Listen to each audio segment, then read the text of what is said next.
Good morning. Standing wave moving notes model के इस 22वें episode के अपेंडिक्स 2 में आप सबका स्वागत है। मैं हूं मनीष जायसवाल और कन्या चौराहा Mutthiganj Prayagraj Allahabad, house number 869, Uttar Pradesh, India, जो विश्व के साथ सामंजस्य में है।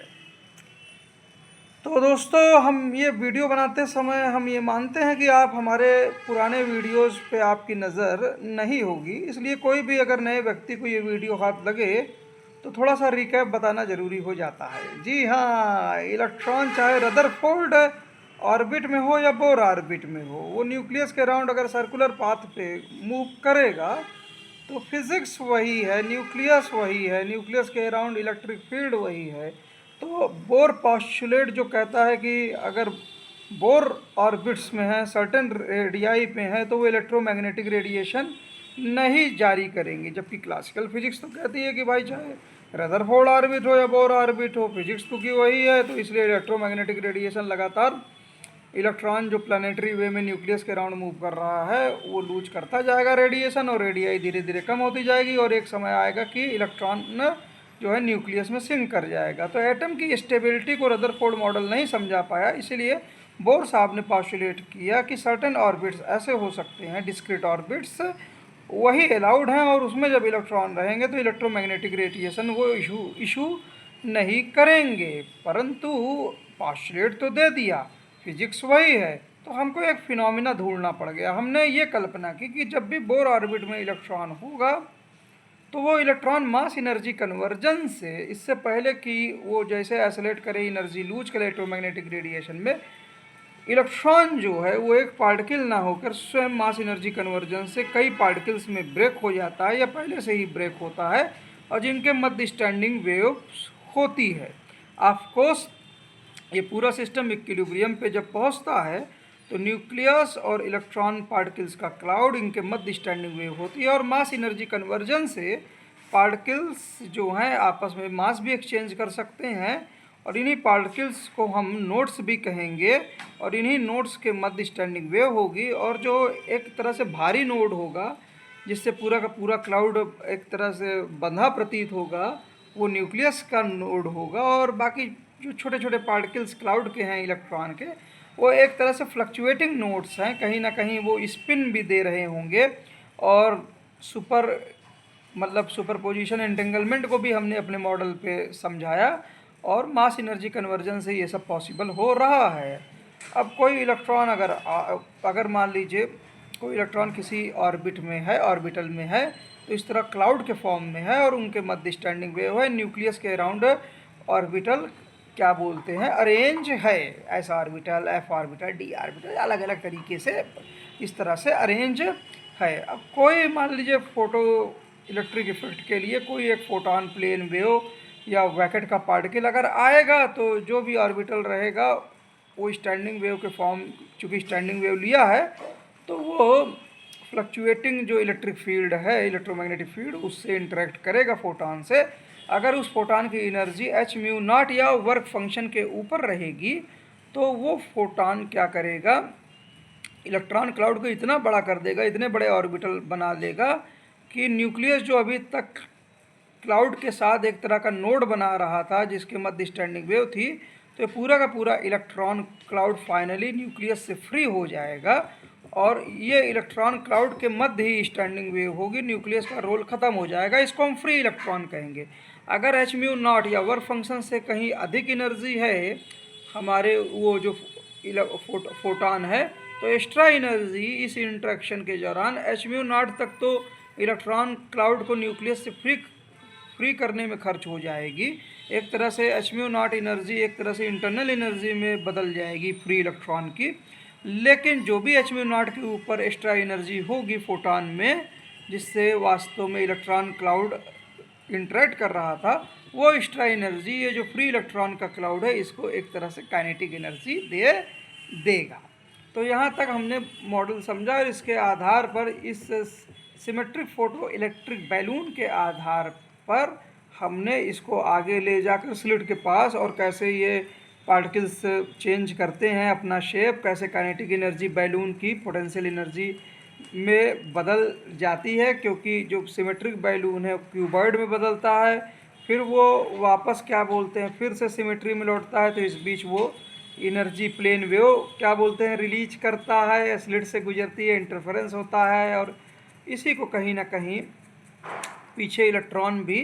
फॉलो करता है। तो इंटरफेरेंस, डी ब्रॉगली वेवलेंथ का फिजिकल सिग्निफिकेंस इत्यादि भी हमने देने की कोशिश की है। खैर, ये सब चीज़ें एक्सप्लेन करने के बाद हमने अपेंडिक्स एपिसोड में बताने की कोशिश की कि कोई भी एक फोटॉन है, मान लीजिए वो एक तरह का प्लेन वेव पैकेट है और वो वैक्यूम में जा रहा है, तो जा रहा है तो अगर उसके रास्ते में कोई पॉइंट होगा तो वो क्या फील करेगा, changing electric field, magnetic field. Electric field पे ही फोकस कर लीजिए, तो इलेक्ट्रिक फील्ड कुछ समय के लिए ऊपर रहेगी आपको एम्पलीट्यूड बदलते साथ, और उसके बाद कुछ समय के बाद नीचे हो जाएगी। लेकिन फील्ड जो होती है, फील्ड के पीछे कहीं ना कहीं चार्ज होता है। फॉर एग्जांपल, किसी पॉइंट पे आप इलेक्ट्रोस्टैटिक फील्ड में मान लीजिए किसी पॉइंट पे फील्ड कैलकुलेट करना चाहते हैं, तो आप एक पॉइंट चार्ज ले लेंगे, उस पॉइंट पर खड़े हो जाएंगे और जो भी फोर्स, नेट फोर्स आप फील करेंगे उसको आप क्या बोलते हैं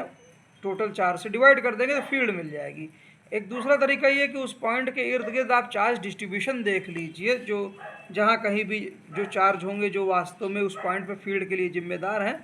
उन चार्जों पे पहुँच जाइए, उनके चार्ज के मैग्नीट्यूड को देख लीजिए, और जिस पॉइंट पे फील्ड निकालना है वहाँ पे कूलम्ब्स लॉ का यूज करिए, वेक्टर एडिशन करिए, तो आपको फील्ड मिल जाएगी ना। अब फोटान के केस में होता क्या है कि अगल बगल कुछ नहीं होता है, दूर दूर तक कुछ नहीं होता, केवल जो वेव पैकेट है, प्लेन वेव है, केवल उसी रीजन में इलेक्ट्रोमैग्नेटिक रेडिएशंस जो हैं वेव फॉर्म के रूप में आगे बढ़ती रहती हैं। तो इसलिए आप कल्पना कर सकते हैं कि जहाँ पे भी इलेक्ट्रोमैग्नेटिक रेडिएशन फ्लक्चुएट हो रही है मूविंग फोटान में, उस हर एक रीजन में एक इमेजनरी चार्ज है। जी हाँ, जैसे किसी पॉइंट पर इलेक्ट्रिक फील्ड है तो आप अगल बगल के चार्ज पार्टिकल्स को मत ढूंढिए, जिस पॉइंट पर फील्ड है तो उसके उसी पॉइंट पर एक इमेजिनरी चार्ज डिस्ट्रीब्यूशन अज्यूम कर लीजिए उसी पॉइंट पर, और उसके करस्पॉन्डिंग आप उस पॉइंट पर फील्ड को फील करिए ना। तो इसी तरह से लाइट वेव में, फोटान के केस में, चूँकि चार्ज पार्ज कहीं होता नहीं है, केवल इलेक्ट्रिक फील्ड ऑसिलेट करती है, तो जहाँ ऑसिलेशंस हो रहे हैं उस रीजन में आप, जी हाँ, एक इफेक्टिव चार्ज, इमेजिनरी चार्ज आप मानिए, और उसके कारण वास्तव में उस फोटान के रीजन्स में फील्ड है। क्योंकि फोटान टोटल न्यूट्रल होता है, तो फोटान को आप कैसे बना मान सकते हैं, पॉजिटिव और नेगेटिव चार्जेस के ट्रेन के रूप में, उसमें मास नहीं होता, तो ये जो पॉजिटिव और नेगेटिव चार्जेस हैं इसको आप मासलेस पार्टिकल्स मान लीजिए, मासलेस चार्ज पार्टिकल्स के अल्टरनेटिव अरेंजमेंट, और जब किसी पॉइंट से गुजरेंगे तो उस हिसाब से फील्ड अदलती बदलती रहेगी। परंतु स्टैंडिंग वेव जब फोटॉन बनाएगा तो ये जो मासलेस अल्टरनेटिव चार्ज पार्टिकल्स हैं जो एक दूसरे के बगल हैं और कहीं ना कहीं अपोजिट दिशा में वाइब्रेट करते हैं, ये जब स्टैंडिंग वेव फोटॉन बना रहा होता है। जी हाँ, तो जब स्टैंडिंग वेव बना रहा होगा फोटॉन, फॉर एग्जांपल जैसे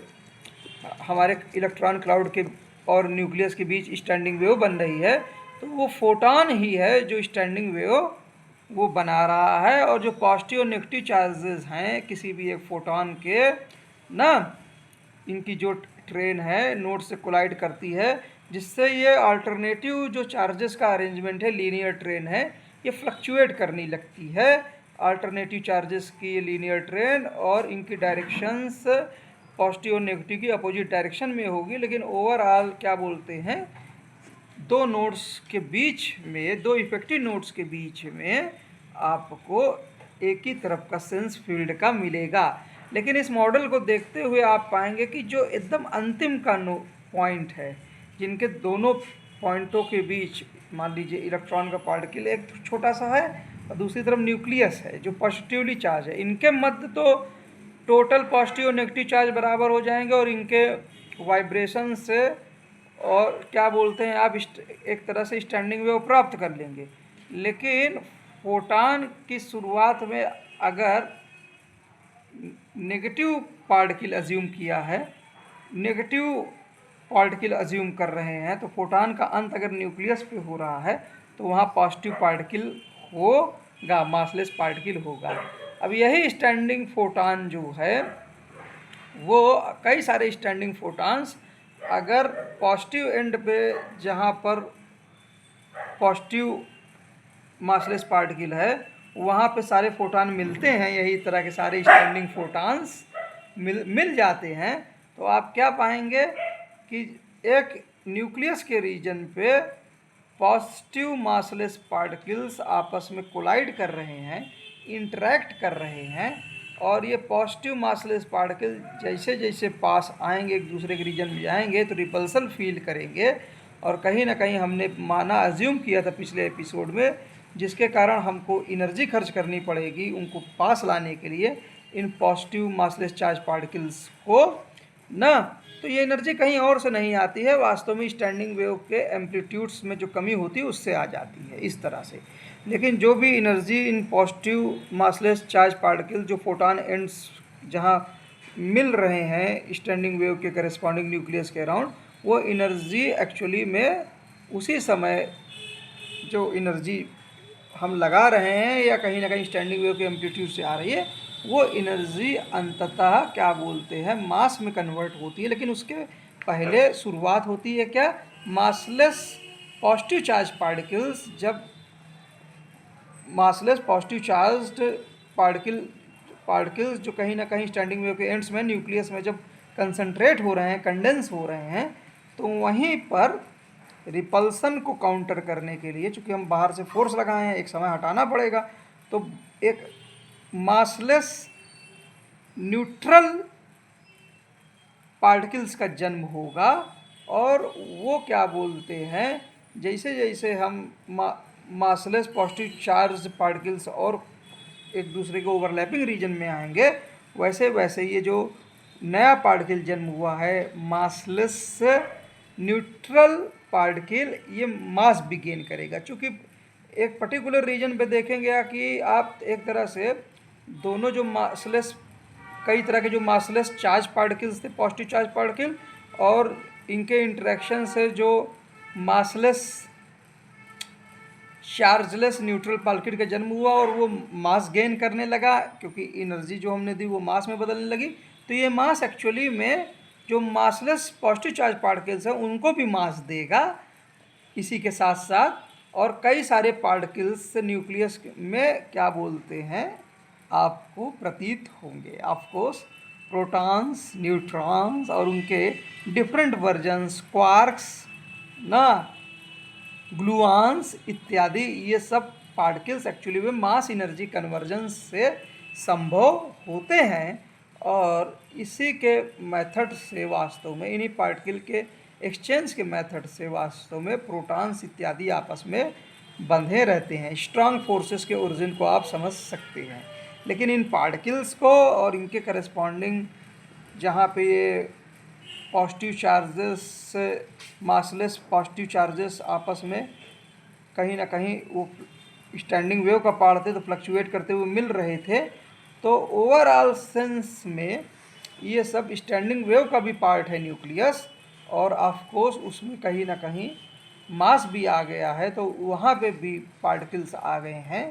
ग्लूऑन्स, मेसॉन्स, ये सब कुछ ना, क्वार्क्स इत्यादि जो अलग अलग रूप में दिखते हैं। तो लेकिन इनको अगर स्टैंडिंग वेव से जोड़ के देखेंगे तो आपको स्पिन का भी आइडिया होगा, लेकिन उसको हम अगले अपेंडिक्स में समझाने की कोशिश करेंगे जब वीक न्यूक्लियर फोर्सेस की ओर हम बढ़ेंगे। तो कैसे standing wave moving notes model के अपेंडिक्स 2 में हम बेसिक थ्योरी से आगे बढ़ते हुए वास्तव में फंडामेंटल पार्टिकल्स जो हैं वो कैसे बनते हैं मास एनर्जी कन्वर्जन से,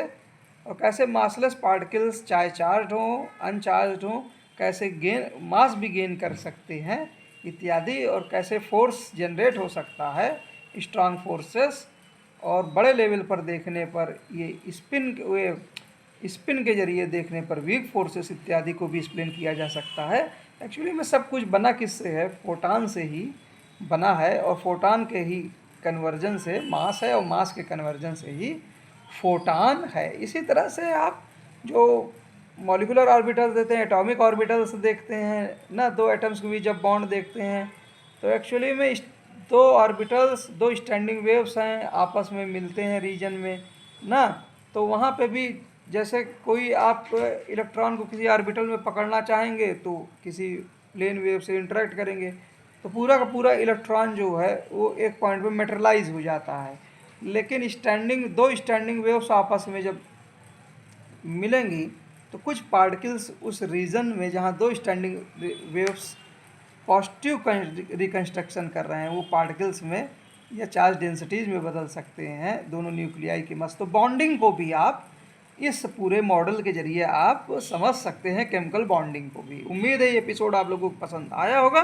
मिलते हैं फेसबुक लाइव इंटरेक्शंस में। जब तक ये वीडियो लोड होगा तब तक हम अपनी ये दूसरा अपने या बकवास या इत्यादि जो भी है एक नॉर्मल लेवल से, और कहीं ना कहीं जो कॉन्सेप्ट इत्यादि है